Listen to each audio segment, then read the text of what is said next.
Top 10 first baseman heading into 2025. Let's do it. At number 10, we got Luis Ariz. Is there a more controversial player than this guy? To some, he's one of the best hitters in baseball, and others are just like, okay, he's all right, I guess. 3 straight batting titles, but a 1.1 F4 this year. He's a true nerd stats versus he's got that dog in him meme. He hits the ball. I understand having him much higher than this. I understand having him outside of the top 10.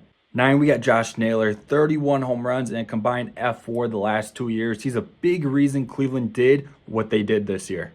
8, we got Nathaniel Lowe. Defense is there. He's been about a 360 OBP the last 4 years. Yeah, the Rangers were a disappointment this year, but I can tell you Lowe definitely wasn't the reason for it. 7, we got Yandy Diaz. Definitely a drop off from last year, but even when he had a 5 F4, I feel like fans and media just didn't recognize and give the respect he deserved. This series still got on base at a good rate, and he hit the ball. Sometimes that's all you need to do. 6, we got Pete Alonso. We all know what type of hitter he can be, but the last 2 years, he just hasn't been that guy. He's been below a 3 F4 the last 2 years. Yeah, he had the big one in the postseason. Yeah, I'm still salty over that one. But before that, Mets fans were calling for this guy's head. The power is still definitely there, but outside of that, you question if there's much else. 5, we got Christian Walker. Yeah, Pete Alonso's going to get the bigger contract, but I think Walker's the better first baseman. He gives you a great glove at first for one. And then, yeah, only 130 games this year, but he still went deep 26 times.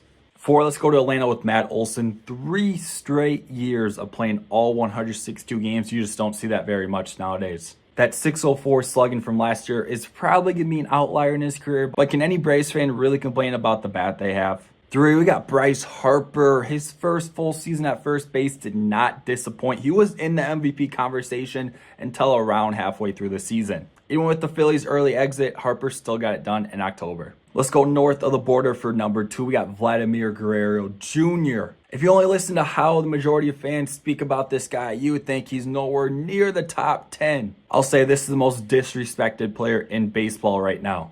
A bad year from him, like last year, he still equaled a 118 WRC plus and a 544 slugging. And the 165 WRC plus from this year was nearly identical to his 2021 self, to when he nearly won the MVP. And the top first baseman heading into 2025 is going to be Freddie Freeman from the LA Dodgers. And the top first baseman heading into 2025 is going to be Freddie Freeman, the World Series MVP, one of the most consistent bats since entering the league in 2021. And yet the Dodgers are so loaded that Freeman is still only the 3rd best player on that team. What do we think, guys? What did I mess up? What did I get right? You guys let me down in the comments below. You guys have a beautiful day, and I'll see you in the next video.